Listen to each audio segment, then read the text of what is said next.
I'm LaserPants, also known as Ryan. I'm the host of the 3POA podcast on YouTube, and I'm here to tell you that your childhood was trash if you didn't watch Star Wars. You are part of the Rebel Alliance and a traitor. All right. So tell us about Star Wars. What about that captivated you as a child growing up? Like what drew you into that? Well, there wasn't. It's not like now where these kids have every property ever, every show, every movie at their fingertips on their iPad at all times, right? We didn't have that in the 80s. And Star Wars was kind of the biggest thing ever.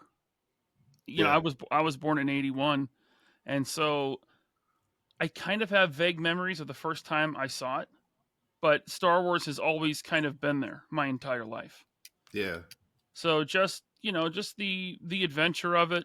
I mean, everything is visually very cool. Laser swords, right? You know, laser blasters. Han Solo was the coolest guy ever. Oh yeah. Princess Leia was hot. Who didn't want a dog co-pilot? Luke was the ultimate hero, and Vader was the ultimate villain. Yeah. There was nothing not to like about it. Yeah. In the 80s. Let me be specific. In the 80s, there was nothing not to like about Star Wars. Some people will say the Ewoks. I like the Ewoks. Yeah, hell yeah. You know? Oh man, there's three of us now. Yeah, right. Our numbers are growing. And we'll take over soon. I think Nick was also born in 84, as I was. Okay, so 83, I was born in 84. And my first exposure to Star Wars was Return of the Jedi. So obviously that coming out a year before I was born. Was it 82 or 83 when that came 83. Out? Okay, so right a year before I was born, I was all about the Ewoks as a kid. And even as an adult. It came out 3 weeks after I was born. Oh, that's crazy. Do you remember, was your first exposure A New Hope or? So my first memory, and I must have been 3, maybe 4 years old. My first memory of Star Wars was we were at my parents' friend's house for dinner, and I have 3 siblings, and that family had 1 kid. But they had a little bit of money, right? And so they had a big screen TV in the 80s, which was not it was not common.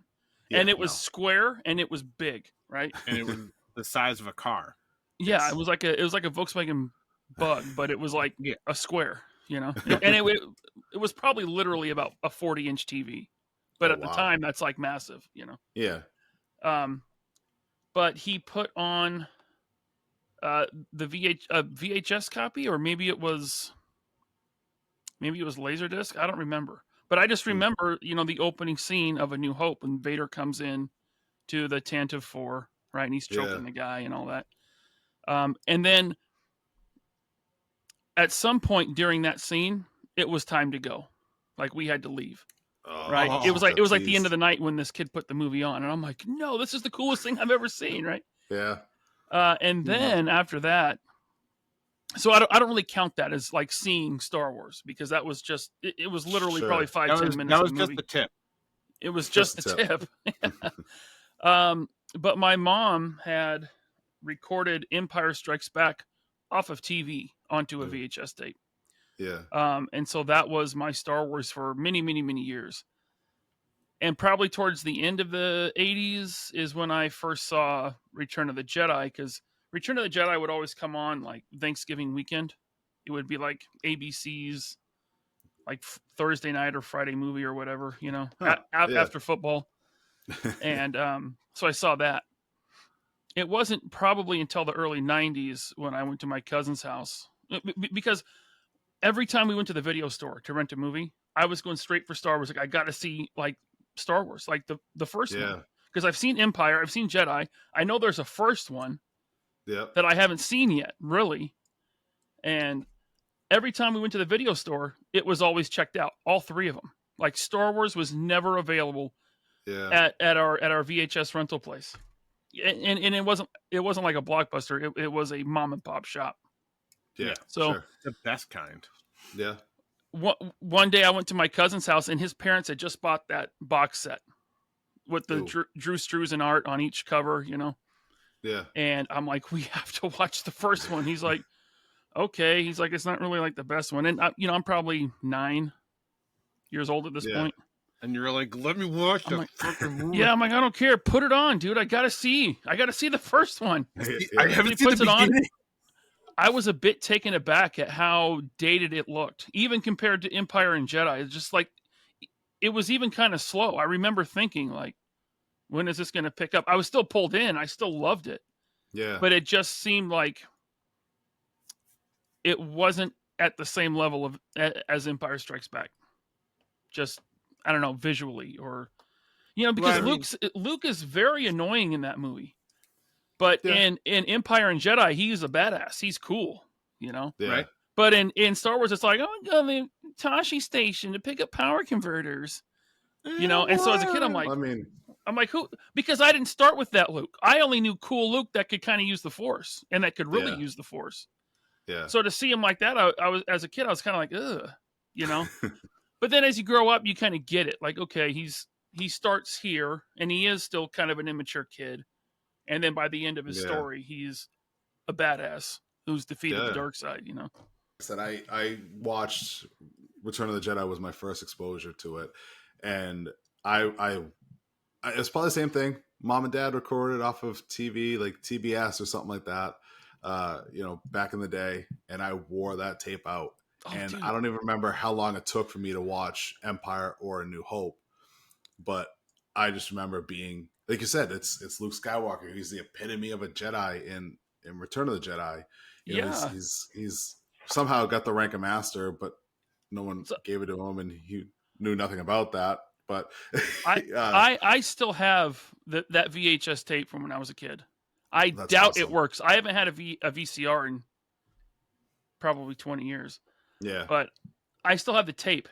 I remember distinctly when Boba Fett is taking Han Solo onto the Slave One, and they edited him down for TV, so there was a lot I missed until I saw the actual theatrical cut on VHS. Yeah. But, the TV would cut stuff out. But when Boba Fett is loading Han Solo onto the Slave One is when my mom decided to vacuum. Oh, man. And I don't know if you guys remember recording off a TV, but if you put the vacuum too close to the TV, it would interrupt the signal because we didn't have cable. It was all antenna. Yeah. And so that part of the movie for me, while my mom vacuumed, was all fuzzy my whole life. Oh man. So you never knew. You never knew the glory of it. I never knew. I'm not gonna lie, that's so good. Yeah. That's fantastic and horrible simultaneously. Right. Yeah. I mean, you talk about kids nowadays not understanding, like they don't understand that torture. If it has to buffer for 3 seconds, they flip their lid. Yeah. Yep. Yeah. My kid was recently introduced. My kid was recently introduced to commercials. He's never seen commercials because I've always had YouTube Premium, right? Yeah. We've always had streaming services, but now streaming services are integrating commercials into your paid subscription. So he's like, "What is this? Why do we have to see this? Amazon. Bubblegum thing?" I'm like, "That's a commercial, dude. They're back." Yeah, they're but not back. as good as they used to be. It's funny, like that nostalgia trip is I still like watching those old commercials. Like if I recorded a movie or a TV show from when I was a kid, and if I could play it back now, I want to see those commercials. So that just adds to that nostalgia and taking you back to that time. Totally.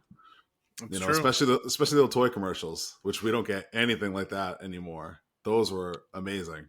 Yeah. Those are sadly a thing of the past. Yep. All the commercials nowadays are for erectile dysfunction. Or, some sort of drug COPD for something else. Well, the commercials are catered to you. They, you're in the algorithm, so that's interesting. Apparently something. But what about TV commercials, right? How many times do I have to hear if you have moderate to severe plaque psoriasis? Oh, I know, right?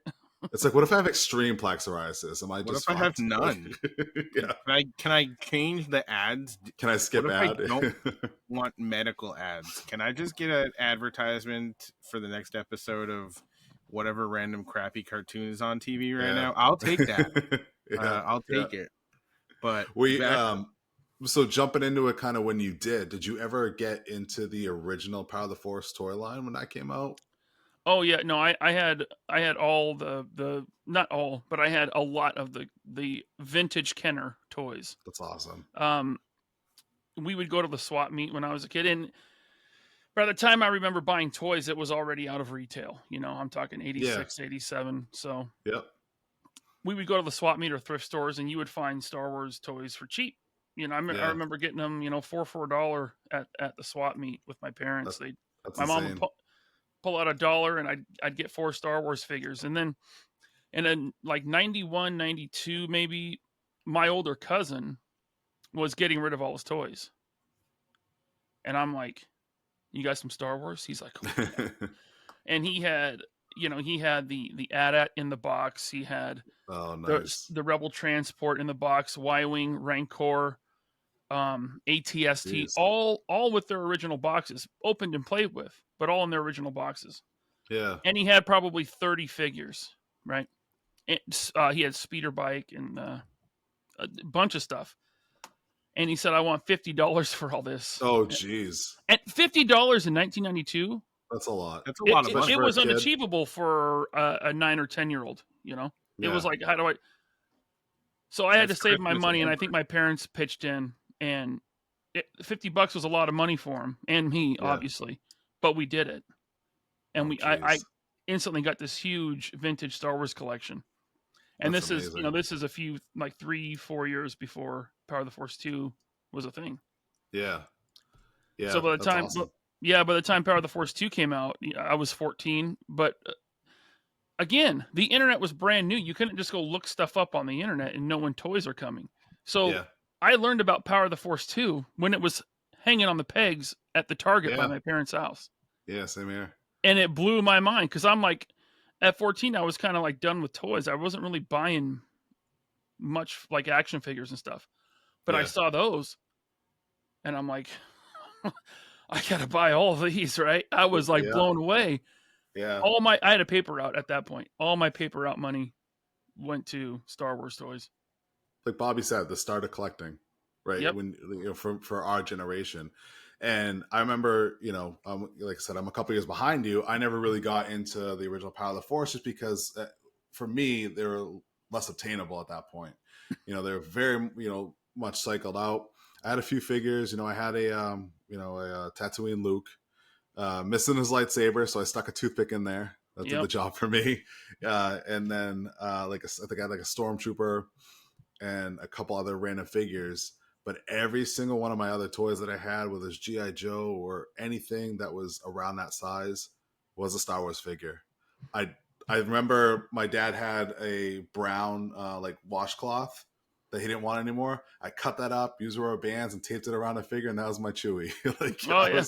I got creative and I did stuff like that. There was a G.I. Joe Cobra Trooper. I forget what his name was, but he had like armor on, and it was kind of like a beige color, like Mhm. kind of like that was a stormtrooper. Like, all right, you're joining Oh the yeah. ranks of stormtroopers, and like so when '97 came and those figures came out like fresh on the pegs, and I was there for it. That was a game changer for me because I was like, holy shit, I can do this from the start and not miss a beat. And I don't know how I did it because I was probably like 10, 11, Yeah. but I had almost every single figure imaginable from that line, and they were all set up in my bedroom as a kid, like all on display in rows. And I Dude, like looking back now, people are like, "Oh, they were stupid. They were horrible because they all had giant bulging muscles." And I'm telling you, as a 14-year-old kid, I didn't yeah, give a shit. to I be was like, there. "This is Star Wars toys. They come with lightsabers I can actually put in their hands."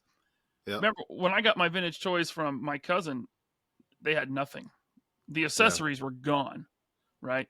And the I remember like seeing someone had that stupid yellow lightsaber, right?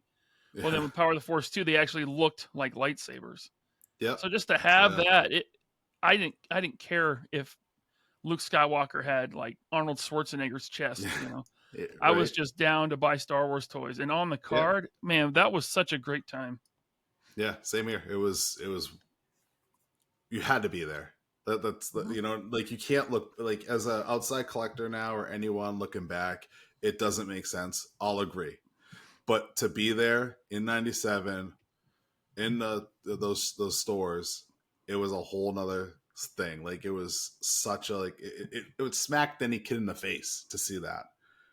To Oh yeah. something that you grew up with, it's coming back, and like you said, no internet, so you didn't know half these things existed. And then you're checking the cross cells, trying to see who there is. Then you go through the pegs and like see if you can find all of them, and and the fact that they redid it was the same molds for like all the vehicles, right? Like the Millennium Falcon, the speeder bike, the speeder, the actual speeder bikes. Yeah, they reused ATSC, those. Yeah. Mm-hmm. and Really, and those are fantastic. So I had Yeah. all those too. Like I don't know how I did it. I don't know I don't know if like they came out around Christmas and I just got lucky, but I remember my everything. parents bought me the Millennium Falcon and the X-Wing one year. And I was too old for toys, and my older sisters would make fun of me. And I'm like, I didn't care. I was like, man, I got the Millennium Falcon now, the Power of the Force 2. Millennium Falcon, the X-Wing. I was like, this is badass, Yep. I didn't care. I was probably like pushing 15 at that point, or I was 15. I wasn't really playing with them, but man, I'd have them on my shelf. I was saving the boxes. I loved it. Like you mentioned what Bobby was saying on the show the other day.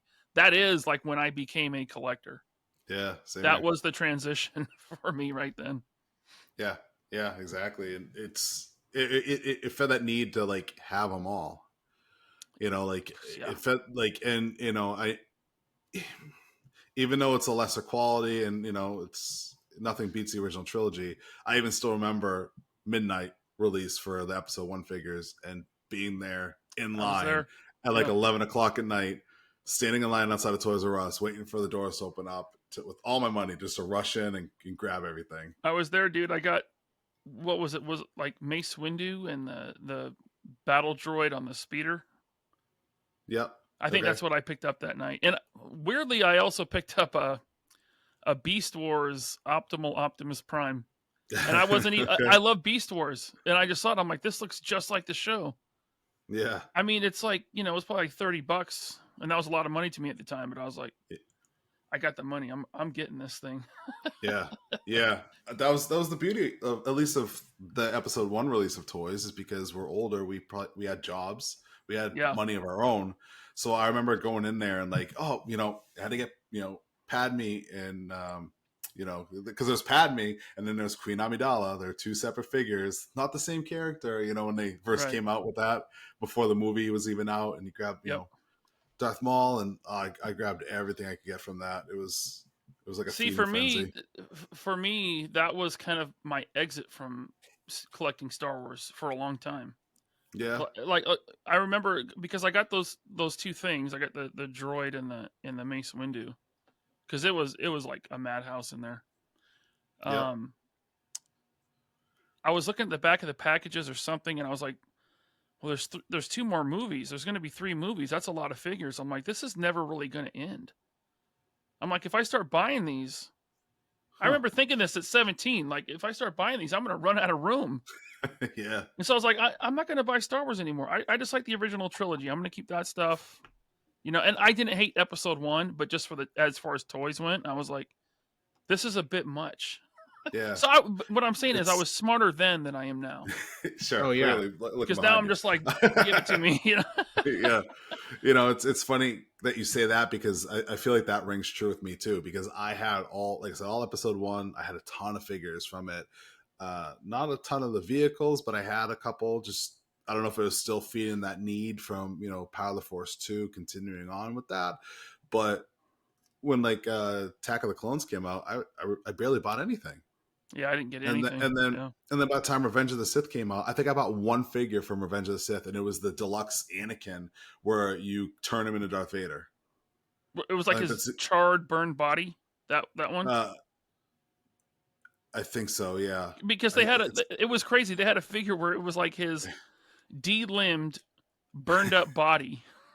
That was an action figure. I don't remember if it was that. He came with the platform. Prove they'll buy anything. Like the platform that they put him on when they're rebuilding him. It came with that. Yeah. Okay, yeah. So I remember having that one because growing up in the '80s, I was obsessed with Mask. That was like my flea market hunt every time, going to flea market trying to find masked toys. So I had like this obsession with removable helmets with figures. Yep. So they, Darth Vader had that. I think it was one of the first or few that had a removable helmet, and I was like, oh man, I gotta get that. And I think that's the only figure I got from Revenge of the Sith. And See, then, when the prequels were coming out, like I got into Toy Biz Marvel Legends in 2001, and I was like, this is what I'm going to collect. I only want this stuff, and I had totally stopped on Star Wars for a good decade. Yeah. Like I think I jumped back in when that big Millennium Falcon came out in like 2009 or 2010 or I forget, something like that. Yeah, see, me, it was I kind of got bastardized at that point because I was working, and my first job was at KB Toys, so I spent almost my 80% of my paycheck every week on 3 for $5 plus I get my 40% off deal. So I was coming home with like the 2000X He-Man figures. I had a shit ton of those, the turtle stuff. Like I was just grabbing everything I could at that point. That's a good discount. It was. Then that's mainly why I worked there. I was barely making over minimum wage at the time, which was probably like under $6 an hour. Yep. And I was happy as happy as I could be, like grabbing that stuff. So I never got into the Marvel Legends stuff from that. It was more or less here and there. Like, oh, Colossus, he looks badass. He's one of my favorite characters. Let me grab him. It was never a deep dive into it. Do you still have all the old toys that your cousin gave you? No. I sold most of my childhood toys off in 2015. Oh. When my kid was young. Yeah. Yeah. Any reasoning behind that? Kids. I was collecting modern, and I knew I had to pick a lane. And I saw the prices on vintage stuff, and I was like, this is getting crazy. I might as well cash in.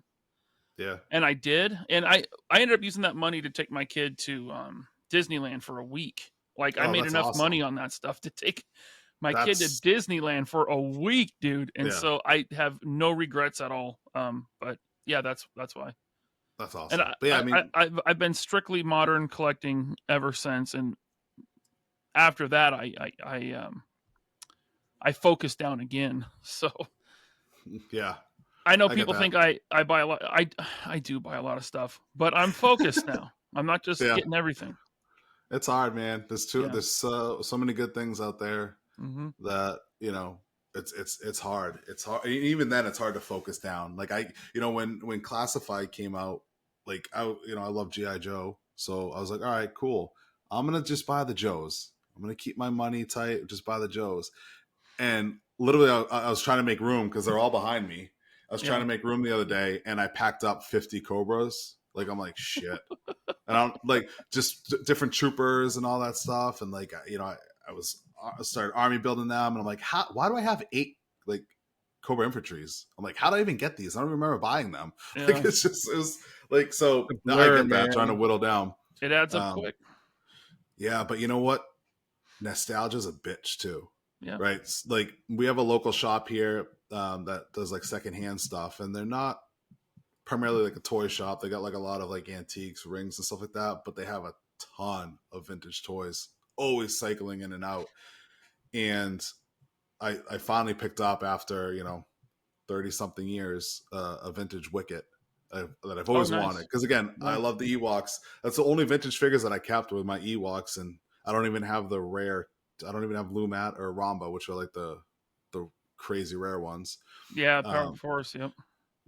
Yeah. But when I was like 16 and I had my first job, and eBay was in its infancy before everybody was throwing stuff on there, and back when you actually had to bid for stuff and there was no buy it now, I actually got a boxed Ewok Village that I still have. Killer.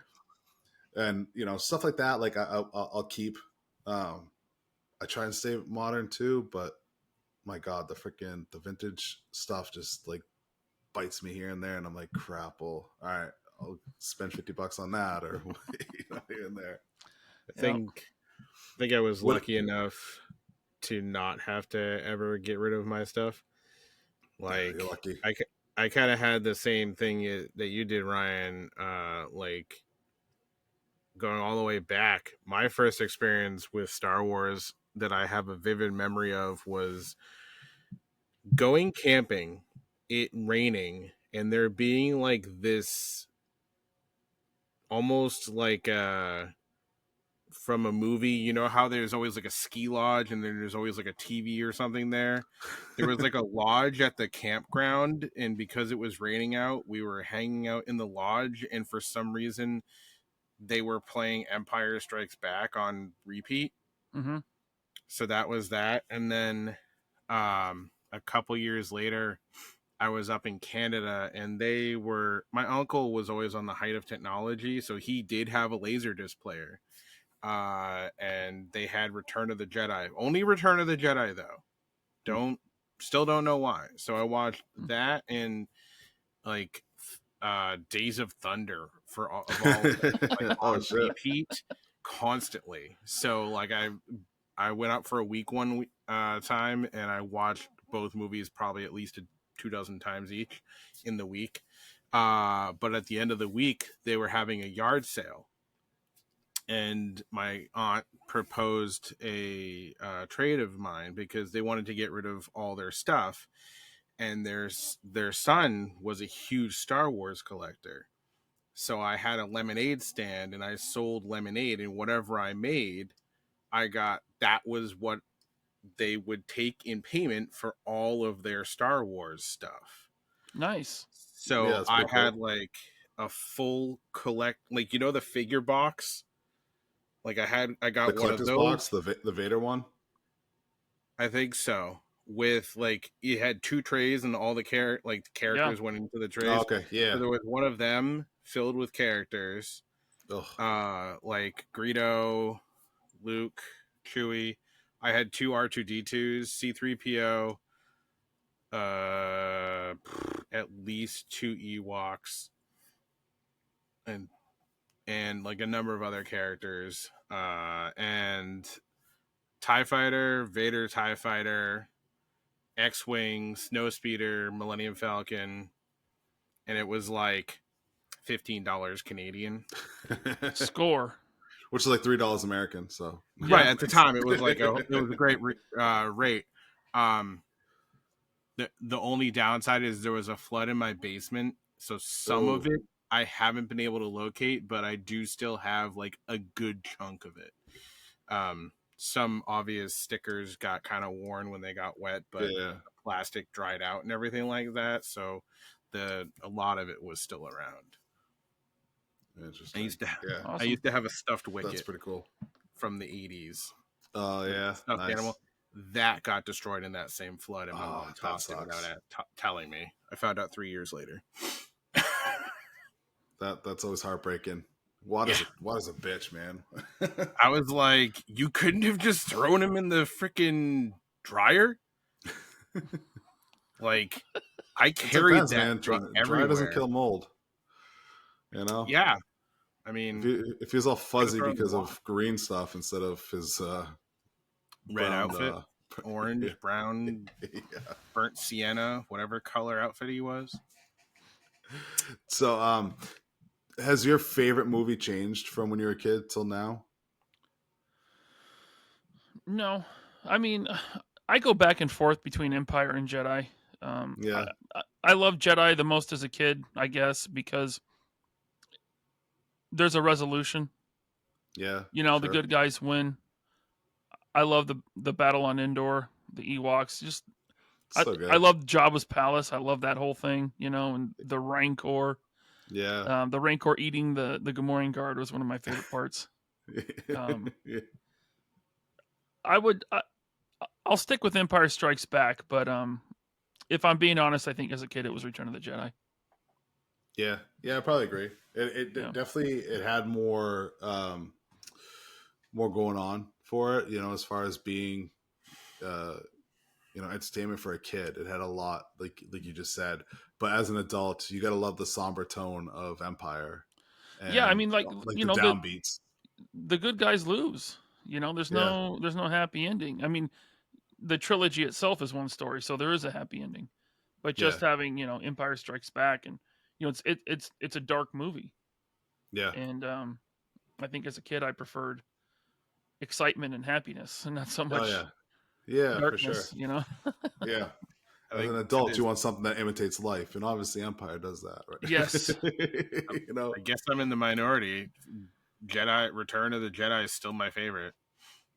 Like, I give Empire all of its props. I understand why people love it, but I don't know. Give me some tiny Wookiees. Yeah, I mean, as far as like the feels, it's gonna be Jedi for me, 10 out of 10 times. I'll put that on anytime. But if you're gonna talk about like a good like movie to sit down and watch as an adult, Empire would be the choice for that. uh, the, that final battle in the Emperor's throne room, um, Yeah. Oh. I love that. I love the Luke saving his father, and then coming together at the end. Yeah. Vader getting redemption. That never gets Yeah. old to me. Yeah. Correct. We at the beginning of last year, we decided to do a marathon of all of them, because my 11-year-old wanted to watch Obi-Wan, and we started watching Obi-Wan. It was like previously on, and we are like, all right, well, can't really start Obi-Wan, otherwise he'll have no idea what's going on. So like 2 weeks later, we were like, all right, we're just gonna Phantom Menace, Rogue One, Solo, 4, 5, 6, 7, 8, 9, and his face when you know the during Empire was one of the better ones, because he had no clue. Yeah. He had no clue. Like, he's seen like 7, 8, and 9, but it's one of those things where he was also like 6, 7-ish when he was watching those, so he Mhm. had no memory of what happened in any of them. So it was kind of fun to watch his face during like to go through that whole like situation, and of like watching Anakin go from light to dark, and then as it progressed. So it was kind of it was an interesting schematic that we went through, and he enjoyed it. What is his favorite era of Star? Like, what's his favorite trilogy? Favorite movie? Um, I would have to go ask him, Okay. because I know he kind of liked bits and pieces of each of the trilogies. I think from like an action perspective, there's a lot going on in 7, 8, and 9. Whether argumentatively, whether it's good or bad, there's a lot going on. So there's kind of like, it does have a bit more like ADHD vibes, because It's fast paced. it's fast paced. There's a lot going on. So, and because the graphics are there and everything like that, if I asked him, he'd probably say one of those three, because I had to explain to him 1, 2, and 3, or 4, 5, and 6. I was like, all right, so I have to explain to you, like, these are going to look really bad in comparison to the graphics of these ones and even these ones. And he's like, okay, so like starting 4, he's like, what is this crap? See, that's funny, because my kid is 14, and people who watch the 3POA podcast will know that I don't like the Disney stuff, right? But I've never pushed that on my kid. I've always let him watch the movies, and he can decide what he likes. Right. He gravitates to the original trilogy. Like, that's what he loves. And I wasn't like pushing him in that direction. That's just where he landed. So, and The Force Awakens came out when he was 5, and we saw it in theaters many times. But he still landed on original trilogy. I bet in a few years, if when we watch him again, because we probably will, because we watched all of them. He had already seen. You have to. He'd already seen all of Mandalorian that was out at the time, and Boba Fett. So because Obi-Wan came out third, right? So he'd already seen like those other pieces of the puzzle, and so when we go back and watch the movies again, I bet he'll fall somewhere in the original trilogy because he'll understand it. Like he's 11, so there's still pieces he's kind of like wonky on, but like from outside the movies, he gravitated and watched all of that of the second Clone Wars series, not the one from Cartoon Network, but that like the Tartakovsky, uh the anime. no, the one that's like 6 or 7 seasons. Okay, yeah. The newer one. Yeah. Not that weird wonky one with like the big black outlines on everything from Cartoon Network, but Oh, okay, yeah, one. that's the Tartakovsky series. Yeah. Yeah. I thought that one was always entertaining, but no, Yeah. not that one. He watched most of that Clone Wars series like on his own. He just put it on and started watching it and loved it. So that's when I was like, all right, I think you're understanding, and I'll give you more pieces of the puzzle, and we'll see how it goes. But You're ready. Cool. yeah, that's kind of how it is like, you know, we haven't hid things from him. He's seen a number of movies that most 11-year-olds have not seen or even know exist. But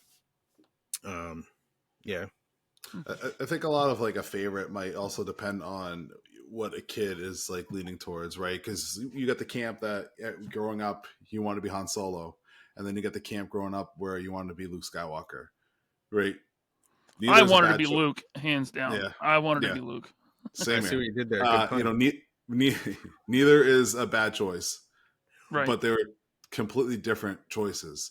And I think the kids that grew up wanting to be Luke would gravitate more towards the lightsaber battles and of like the newer stuff, right? Like if you take, I know you can't say in the Disney stuff, but I'm kind of fucked in the head and I power through stuff that makes me sick.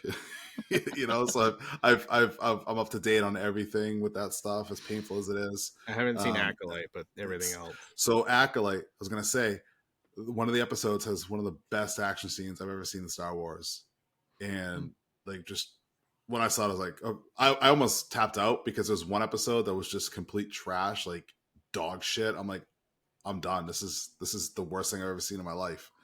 And then it was like either the next episode or the episode after, and I was like, okay, this is probably the best fucking scene in Star Wars I've ever witnessed. And a lot of that has to do with lightsabers and you know, a battle of lightsabers. So. At 40 years old, let's be clear, empty rolls of wrapping paper just don't cut it anymore. Right? Are still lightsabers. Which, as a kid, being naive too, they used to be, you know, lightsabers to me. Obviously, they were definitely lightsabers. You can never connect it and stuff like that. Nope. Yep. That and Return of the Jedi, as much as I loved it as a kid, being like 5 or whatever when I first saw it, scared the shit out of me because when Vader's helmet comes off. Oh yeah. I saw like Nightmare on Elm Street when I was too young to see it, so burn victims scare the crap out of me. And then I saw that. And I was like, no, just Why even does he like look like a scrotum? It's so disturbing. Oh my god! He's even hanging to one side. How did I not put that together? Now I can't unsee that. Yeah, but so and maybe the pale color too, because I remember when I was a kid, 87, 88, after the He-Man movie came out, I didn't know about it. And my brother was in his room watching it, or it came on when he flipped through the channels, and he called me downstairs like, "You gotta see this!" And I come running downstairs, and there's Frank Langella Skeletor, and I, like I said, I was freaking. That was 87, so I was 3 or 4. I was like, like it was just scared the shit out of me. So I think that scarred me, and then seeing Vader like that, I was like, not cool. And then obviously you get a few years older, and you see it again, you're like, oh, that's it. He's got he spilled a powdered donut on his face and little grape jelly. I'm like, oh, okay. The hell was wrong with me? We don't have an entire episode dedicated to that. Childhood traumas. Your That's a child good had trauma. yeah, that'd be a good subject. There you go. Yeah. Your If you didn't have childhood was childhood trash trauma. if you didn't have childhood trauma. We basically play Dr. Ruth therapist. Is that what we're doing now? Just have people come on and be like, "Tell us your trauma. We'll tell you if it's real or it's stupid." Show us on the doll where Star Wars touched you. Oh, jeez. Misa thinks it's in the wrong place. No. Yeah, Touched me on my hydro spanner. Oh my god. But yeah, so outside of that, what is what other like things stood out for you for Star Wars? So is there any other specific characters? I like the fact that you're a Luke guy, because I can relate to that. Like I know you're a big original trilogy fan, but what about like the prequels when you get a slew of Jedi and when they're at their prime? Like did that? Well, before the prequels, was the EU, the expanded universe. Okay, I was reading all the novels during the 90s, starting with Heir Oh, of the Empire, the first one that came out by Timothy Zahn. Read his trilogy, Courtship of Princess Leia, the X-Wing books, the Kevin J. Anderson trilogy, the Jedi Academy trilogy is what it was called. Those were like the first novels that I read, Mm-hmm. I think Heir of the Empire came out in 91. And so I was, yeah. It was that early. Okay. Yeah. So I was all in on those. And so between the original trilogy and the EU, that was my childhood and adolescence, Yeah. What about the Droids cartoon? I didn't see that until I was an Ewoks. adult. I don't remember those as a kid. I think, I don't know. They only lasted like one season each, I think. Something like that. And so they were not on my radar. The only reason why I knew an Ewoks cartoon existed was because we had the Ewoks cartoon board game. Oh, interesting. Fantastic. Yeah. Because there was a board game for everything in the 80s. But clearly you watched Caravan of Courage and Battle for Endor. Absolutely. And I loved them. Yeah. Yeah, me too. As bad as they are. Yeah, those were also, well, I think it was just Battle for Endor. Battle for Endor, my mom had taped off a TV as well. Mm-hmm. Caravan of Courage, again, I had faint memories of it, but I didn't see it until they released it on DVD in, I think, 2004. Yeah, okay. But I did like them as a kid. I still have that DVD. I could watch it now, and I'm sure it's horrible. Oh, yeah, absolutely. I have the DVD. Yeah. It took forever to open it because I didn't want to. And then I realized, then there was a period of time like 6 or 7 years ago where I realized I shouldn't have opened it because it was like $150. Whoa.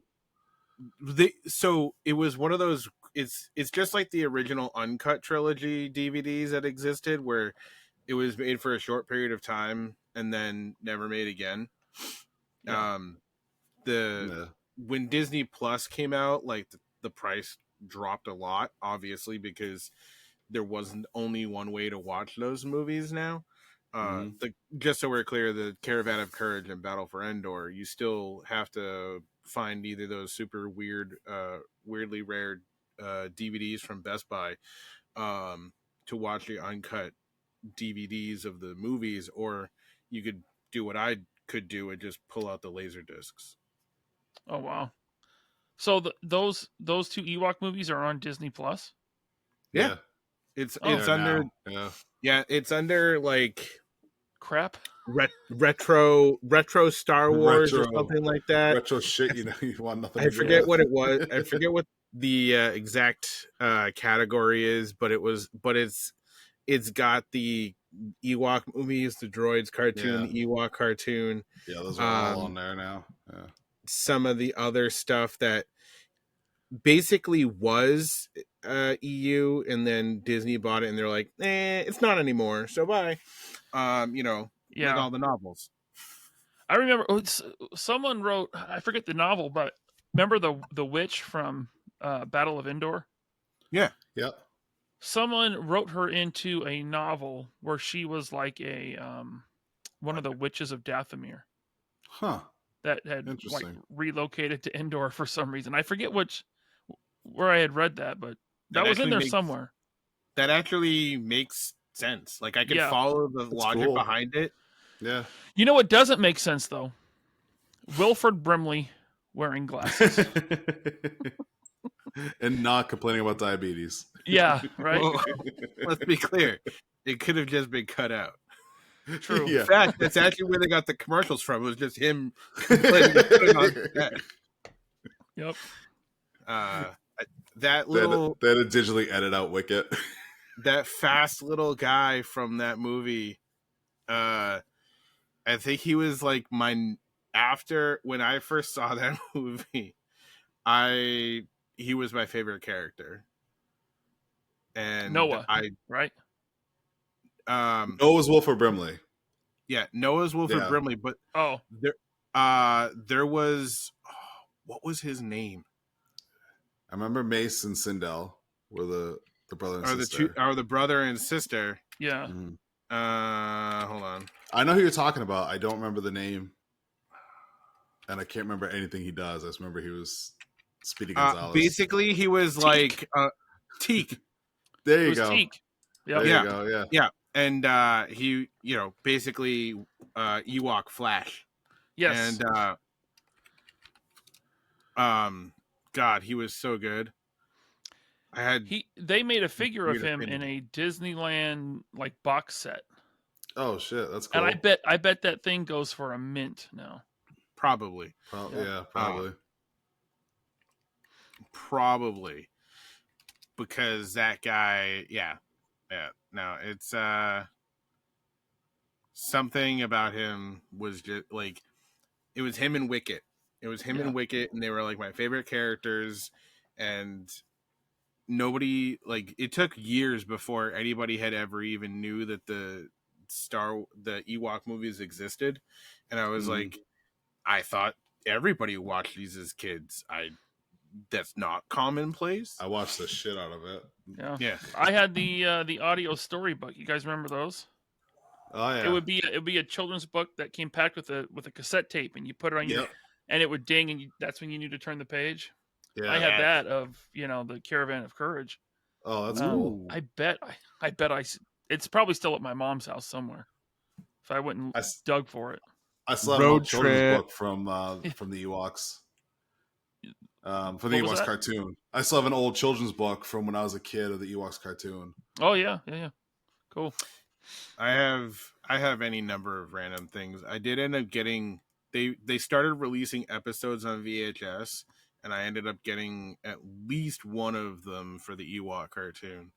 And it's like 2 or 3 episodes on it. And I watched it when I bought it, and I was like, oh man, this is so bad. Yeah.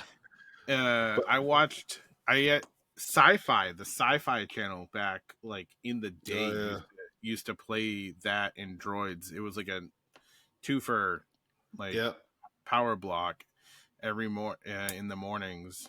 So those cartoons were bad, to kids in the 80s. Yeah. And I don't know if you've watched like the cartoons that kids in the 80s liked. Now, watch them. They're pretty bad. They're pretty bad. Oh yeah, that just speaks to how bad the Ewoks and the Droids cartoons were. They were really bad. Yeah. Unwatchable. No. There's we've talked about that. Like a lot of this is nostalgia. Some things still hold up. There are a lot of things that are kind of like, yep, that is I understand why I like this right now. But ultimately, if I showed this to somebody who didn't have all of the love that we have for this, they'd be like, "What is this crap?" Oh yeah, for sure. Why are you doing this to me? Right? Exactly. Why are you doing this to me? It's funny when you brought up the EU. For some reason, that completely spaced. I spaced it on that fact that it even existed. Especially because Disney threw it out, which is dumb. I do like how they're bringing pieces of it back in different ways. Yeah, but they're kind of bastardizing it. But it's slow. It's slow. Like we got Thrawn. Yeah. Like they can bring back individual characters. Thrawn, because I watched the Ahsoka show. Thrawn You is mean not the Rebels? Thrawn. Well, yeah, he was in Rebels too, but he's not the Thrawn from Heir of Yeah, the no. Empire. Rebels Thrawn was better than Ahsoka Thrawn.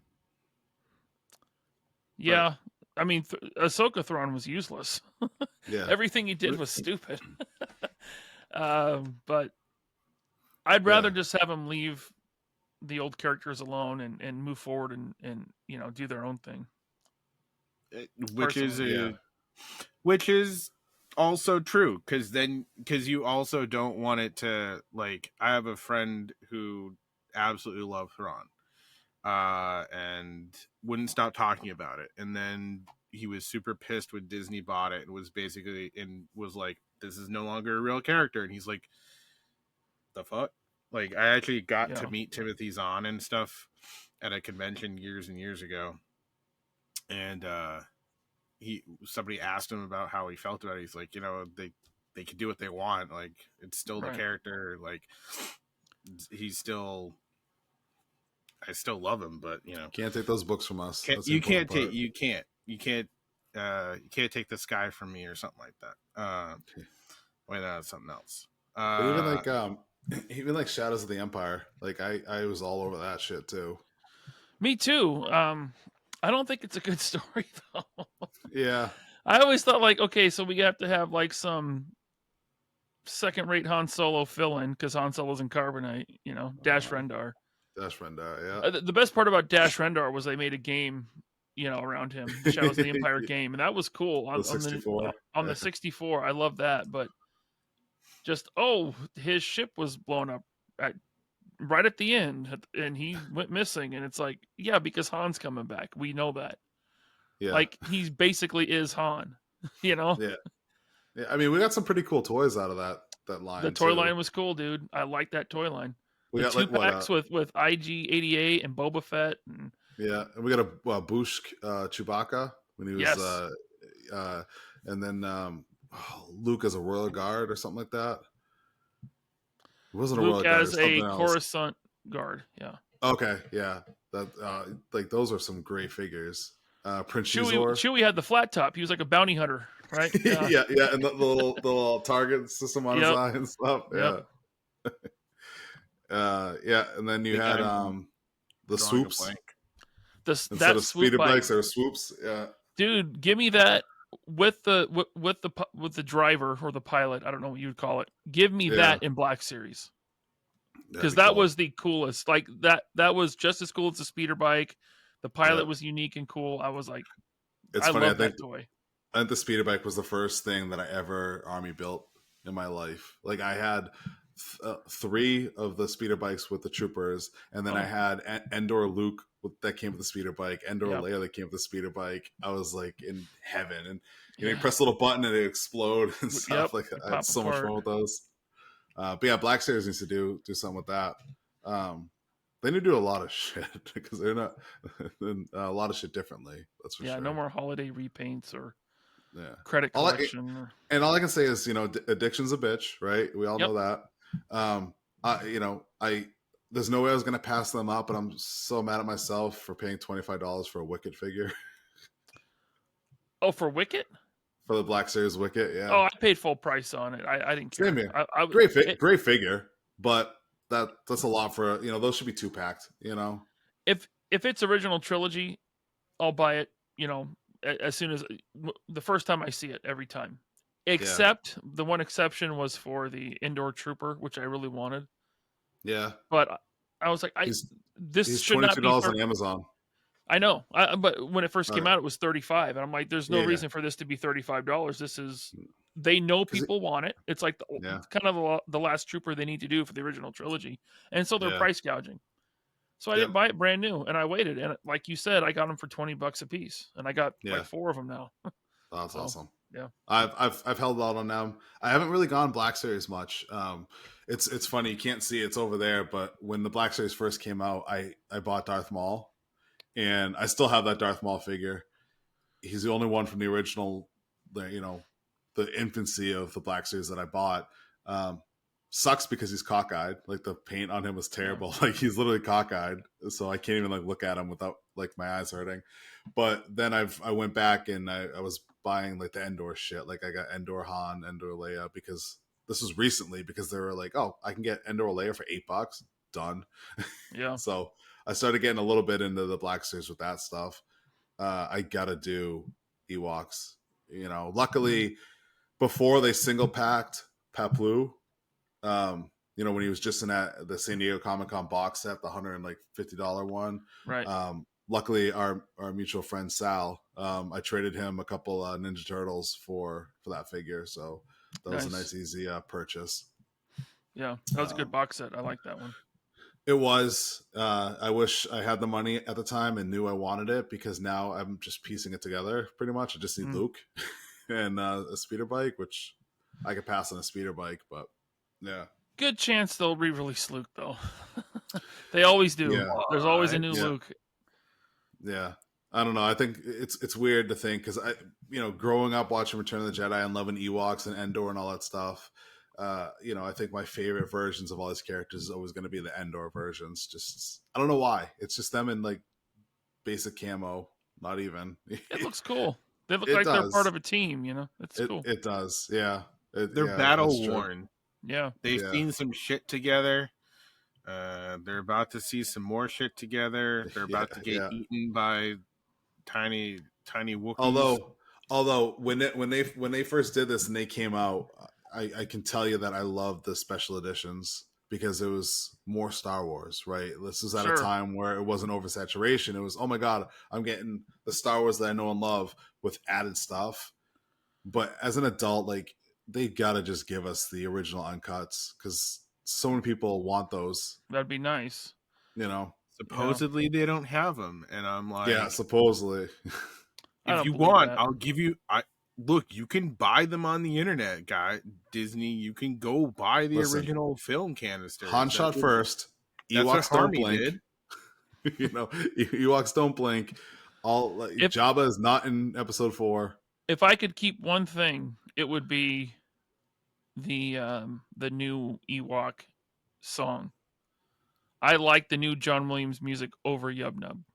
Yeah. I just do. I know that's like sacrilege for a lot of people. I don't dislike Yub Nub, but I just like John Williams. Huh? I was gonna say, the sacrifice of having that, you know, is it good enough to have the sacrifice that you still have to have the Cantina song and dance number? No. I mean, I would take the original theatrical over anything. Yeah. But I'm just saying, you know, as far as special edition goes, that's the one thing that I like better. Yeah. Yeah, I'll give that to you for sure. I wish I still had that box set that I had when I was a kid. The blue box. I think the blue was the first one, right? And then it was a silver one. And then the special edition was gold. Special edition was gold in letterbox, and silver and widescreen. Oh, okay. Yeah. Okay. I had all of them. That's how obsessed I was. I had all 3 box sets. I was unhealthy over there.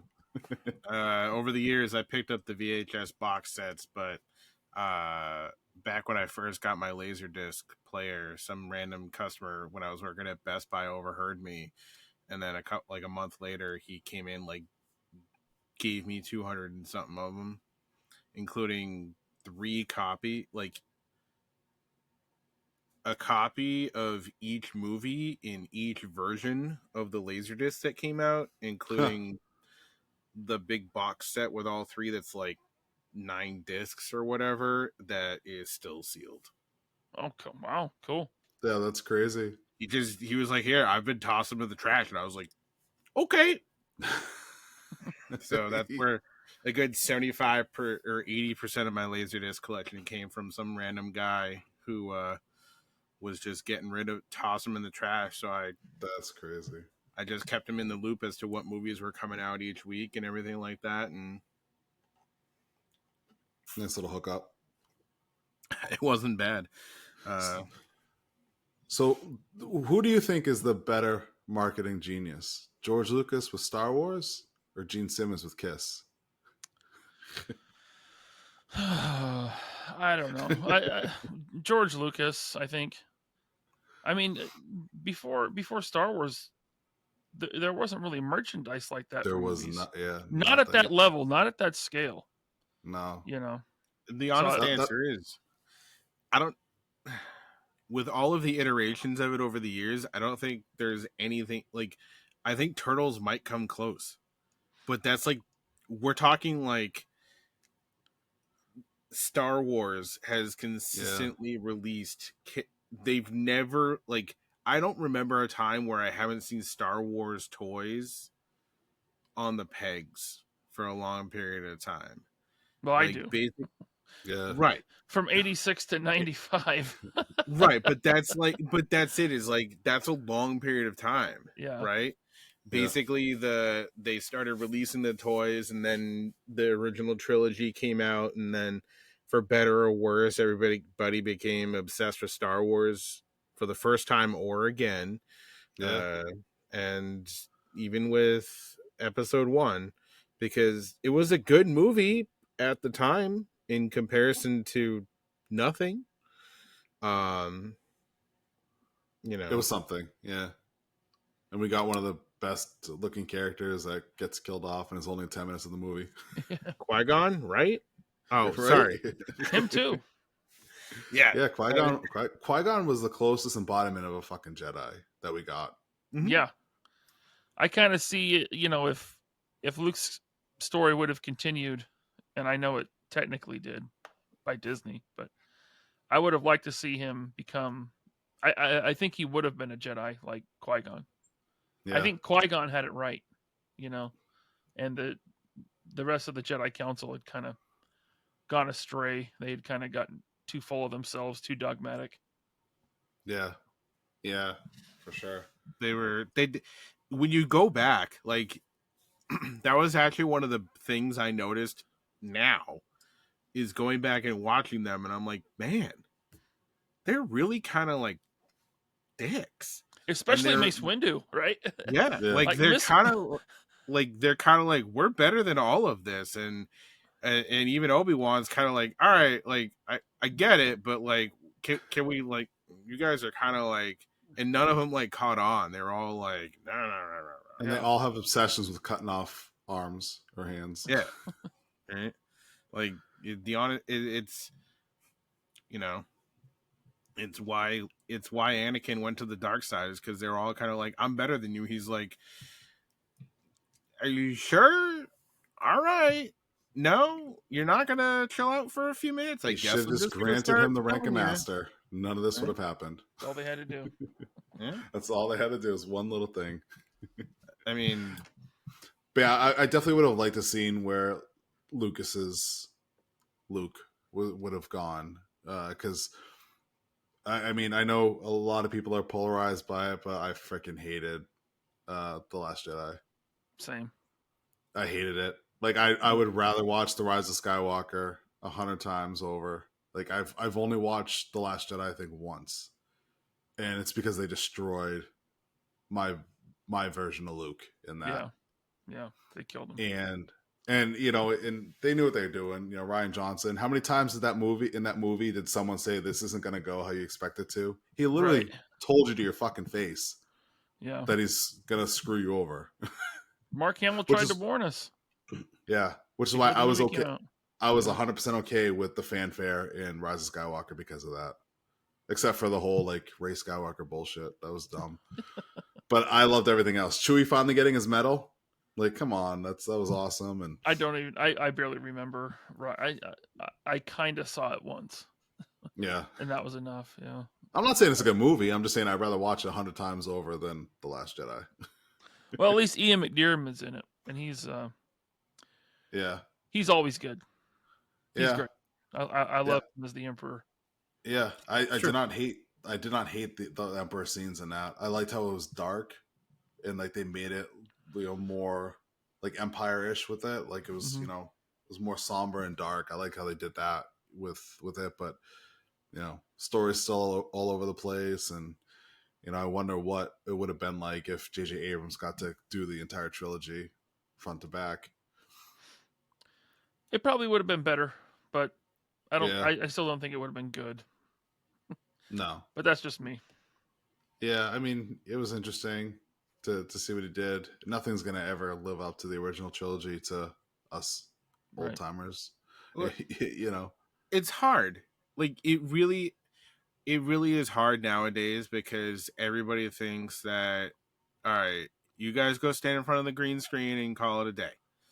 I Mhm. personally am like, yeah, it from a visual perspective, it looks gorgeous, fantastic, whatever you want to call it, but it doesn't feel right. Star That's Wars because or the story anything. sucks. They needed to start at Well, the that's writing stage and get that right before they did Yeah. anything else. right, which is fair because there's like a lot of movies that are just kind of like yeah, like Yeah. this looks like a fantastic movie, but if you actually pay attention to the movie, it's kind of not great. Mhm. It looks pretty, and you could say that like that's true about a lot of movies. Um, but from like the Star Wars perspective, I have seen the 7, 8, and 9 since I've only seen 8. No, I don't know. Anyway, like I don't remember a lot of it. Like you guys are right. Like it's kind of like, all right, well, there's some porgs. Uh Not to be confused with Ray Pogs. Ray is like, here's your lightsaber, and Luke's like, cool. Yeet. That was the biggest fuck you to fans in the world. It Ever. was, That's I'm not gonna lie, it was kind of funny. But no, as because at the end of episode 7, being in that theater, the whole theater shit their pants when Luke showed up at the end. right, And then you get him in the next one, and he's just a fucking joke. The first scene is a joke, I Yeah.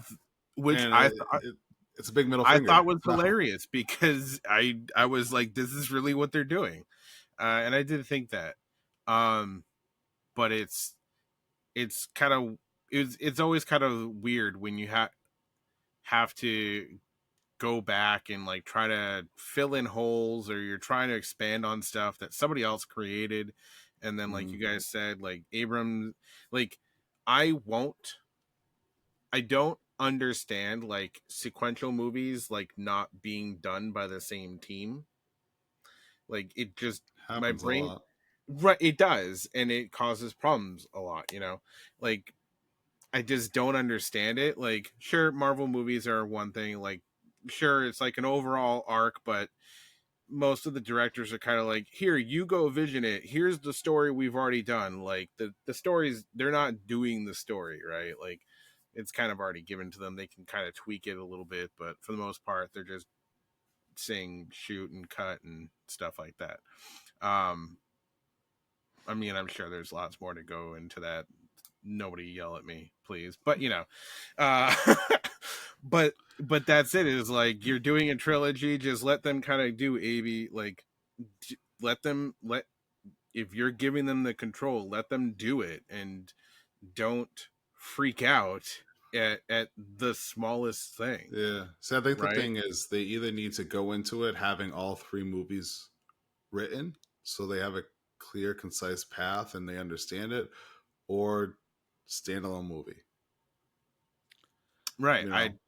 I They agree. should have had a map of the 3 movies, where it Yeah. starts and Yeah. where it ends, and they Yeah. don't. Well, that Maybe they they need, had the beginning and the end, they, but they didn't have any of the letters in between. I don't know. but they need to write like a Bible too, Right. right? Of what is what and why it's there, because like even with like the newer trilogy, where did Ray get a kyber crystal? You know what I mean? Like just shit like that to make her lightsaber, and like they don't need to, but as fans, you know, we eat this shit up, the lore and all that. You know, how many different versions have you heard of why a Sith lightsaber is red? Right? It's it's the crystal that they chose, or oh, they have to imbue the lightsaber with dark side energy that it dilutes it. You know, like I've heard like so many different things from different sources depending on who's putting the pen to the paper that day. It'd be nice Yeah. if they sat down. I mean, is it too late? to hit reset on Star Wars, probably. You know, to wipe the slate clean and start over, it's probably going to be impossible. But they could try. I think it's a matter of time before they try to reboot it and redo the original trilogy. Yeah, you think they'll be bold enough to do that? Yeah. Yeah. I would be surprised if they try. I mean, listen, we're getting older. You know, the generations, my kids' generation, they're not as precious with it as we are. You know, And they're not going to care about watching a 50-year-old movie in right. you know, in episode 4. So I mean, that makes sense for sure. But instead, they'll have to do the opening crawl sequence and be like, "Listen, you old fucks, this isn't for you." They'll do an opening crawl, but it'll be like hip hop music over the top. You know, yeah, it's a trap song, right? Princess Leia will come on screen and she'll be twerking. You know, who's down to get turned? Twerking Leia. That's the next black figure that needs to come out. Yes. So Ryan, from an EU perspective, because I have this much knowledge of the EU, and most of that was just told to me, so I'm hoping it's not even lies, right? Right. They did expand on Luke, right? Like, doesn't he have a kid? I mean, the EU went from the moment, you know, Return of the Jedi ended, and they had stories up until Luke was an old man. And they had plans to kill him off. And they had written comics about his great-grandchildren. One was like a bounty hunter, Cade Skywalker, and so yeah, they fleshed out his whole life almost when Disney had, you know, by the time Disney bought Lucasfilm and wiped it clean. Yeah. I still remember when they did that, and everybody was just really, really pissed. And you know what? I wasn't. I was like, because it was before the movie came out. It was before I knew how bad it was going to be. But I was like, that kind of makes sense, because how are they going to take 30 years almost, not quite, 25 years of the EU and try to respect all this lore and all this story? It's going to be impossible. And how are you going to convince a writer and a director to stick to all of this? You know, I think that's an impossible task. It was the only option they had. Like, you know, as angry as no, I don't think it's their only option. I think they could have done what George did, and he had levels of canon. You know, so they could have kept the overall. I don't know, maybe not. There was a lot of story to. You couldn't ask a new audience that had never read any of the books to come in and be like, just expect them to have 25 years of novels and comic knowledge before they watch the movie. You know what I mean? Yeah. Of course, then they wrote a story and they didn't give us the backstory to the story they were telling. So it's like, who's the Resistance? What happened? Why is the Empire still around? Oh, it's the First Order now? Like, nothing in the universe had changed. It was all like reset to A New Hope. And they basically just remade A New Hope. Yeah. But worse. 100%. They did have a lot of... That was one of the things going into 7 where I was kind of like, okay, there's a lot missing here. Like, we seem to have made a big jump. It feels like watching episode 4 for the first time, where you're like, there's stormtroopers. Who the fuck are they? Now we have the Resistance. And, you know, First Order. It's like, who the fuck are they? Nobody knows. You know? Well, do you remember... I don't remember which movie, but there's like a flashback scene of Luke at his Jedi Academy. The buildings are burning, and you like... With Kylo, yeah. I'm like, that's the sequel trilogy. Why wasn't that the story they told? Yeah. That should have been what they told. Like, Luke's nephew falls to the dark side, destroys the Jedi. That's the story. What are you doing now? Like, that's it. You are correct there, right? Like, it went from 1, 2, 3, and 3 and 4 are a relatively short span. Like, it's only it's only a few years in between, right? In Like between it's 3 not and even, 4, yeah, 16 it's 20, years. 20 years. right. Yeah, Oh. all right. Yeah, that's Luke's right. 20 in A New Hope. Yeah, Yeah, Okay. 19 or 20. Yeah, Okay. Yeah. I thought it was younger. Right. So it's not. All right. So then I get like it still doesn't feel that long though, like in a weird time. But it just feels like it's different between 6 and 7. Like it's, a very long period of time, even though, Leia is in it and it's like yeah. probably the same amount of time. Because I don't know if they ever say how old Kylo Ren is, but obviously there's Well, I don't think they do. in their canon, she got pregnant after the Ewok party in Return of the Jedi. right. So that's when Han knocked her up. That Right night, away he was like he was like, like, "Let's oh, go, baby. we yeah, bang. All right. Let's get So all these teddy bears out of here." Okay. In a hammock. Yeah. you know what? Maybe it was part of their game. Maybe they liked it. I don't know. Got one of the Ewoks back there beating a drum, helping Han keep his rhythm. I'm just Han picturing shot C-3PO walking in on them going, "Oh dear," and then just like walking off. Lando walks in. Well, what have we here? He tries to join. Oops. That's why he put on Han's clothes, so he can He was she'll trying to never. disguise himself as Han. Oh my Steals god. the keys. But you're right. That was the original. That was the new trilogy. Was tell that story Yeah, and watch how it comes, because That's what we all wanted. We all wanted to see Luke training Jedi. Yep. we Because proved it. that was the promise that Yoda made. You'll pass on what you have learned. Right. Yep. Well, and we proved that that's what we wanted by everybody liking Rogue One, Yeah. right? Rogue One And- was good. I liked it. Yeah. Fantastic. Right? Fantastic. Rogue One was fantastic.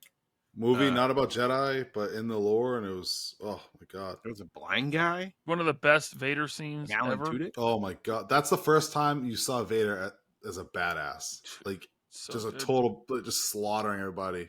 Can I get an hour, like a 2-hour movie of that? Yeah, I want him just finding maybe he has to go into an Imperial base. He's hiding something from Palpatine, and he can't leave any witnesses. And he's fighting his way out of this Imperial base, and that'd be so Vader's good. just slaughtering stormtroopers and just going to town. Maybe there's some Inquisitors. He's got to take them out. Oh, that'd be so cool.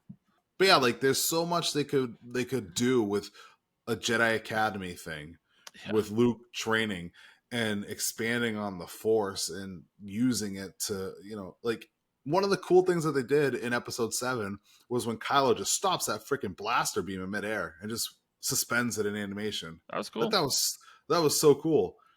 There's so much that they can do with this, and they're just not. Yeah.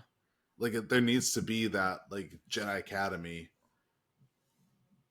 But it had to have been Luke, right? Because like I don't think anyone I don't think anyone cares about the Jedi are at their prime. There's thousands of them. Here's the academy with 50 kids or whatever. No, it's Luke with a small chunk of kids training them. Yeah, and show that corruption of Kylo or Ben, whatever you want to call him at this point.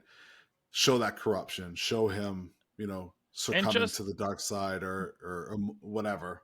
Just don't make it Snoke. Just make it Plagueis, because we were teased Plagueis in Revenge of the Sith. Mm-hmm. You can tie it all together. Plagueis was over here hiding out the whole time in secret. He was barely alive, right? But he was using his knowledge to create life or to extend his own life unnaturally. Yeah. Right. And this is Darth Plagueis. Okay. Perfect. He could have been influencing, the grandson of Darth Vader from, light years away. It would have been perfect. Well, I think that's what everyone was hoping Snoke was going to turn out to be. Yeah. That's what we thought. Everyone thought that. It just makes sense. And it would be good. But no, he's a clone, and there's a lot of clones of him. And again, what clones were like babies? Like when they cloned the clones, in Attack of the Clones, they grew up. Yeah, they were like embryos and then babies and kids, and they were Yeah. trained. Why would you make a clone that's automatically an old man with a big scar on his head? Right? Doesn't make any sense. We all thought it was going to be Plagueis, and it ended up being that weird, clone because, you're right. Clone a Why? Palpatine that looks nothing like Palpatine. Let's clone an old dude. You're right. What I mean, we couldn't at least get a clone trooper. At least give him the same look, so he's like, I look young again. I mean, he was kind of narcissistic that way, but I think that kind of would you watch a story that takes place after 9? Like, would you watch another movie Not if it took place after 9? it would have to be completely disconnected. Not Like out of the Skywalker saga. the sequel, the sequel trilogy would have to never be referenced, nothing in it. Otherwise, it Yeah. would just take me, because I don't even look at the sequel trilogy as Star Wars. Like, that's not the story to me. That's a lot of. I mean, you're not alone. Yeah, So I kind of just hold on to the EU, and in my own mind's canon, that's the story of Luke. That's what happened. I mean, obviously, none of this happened because it's not real, but you get my point. How do you know? This happened. Yeah. Remember, this happened a long time ago in a galaxy far, far away. So it could be but all accurate events. Well, after 29 episodes over here, I'm glad someone finally talked Star Wars, one of the big pillars of pop culture and nostalgia. So I appreciate that. Thank you. But Thanks for before having we me on. yeah, I I love really talking appreciate Star it. Wars. So Hell yeah, it was a good conversation. A lot of fond memories and good hearing your stories too. That was pretty cool. thanks. But before you go, for any whack job out there that doesn't know who you are or where they could find you, please indulge them.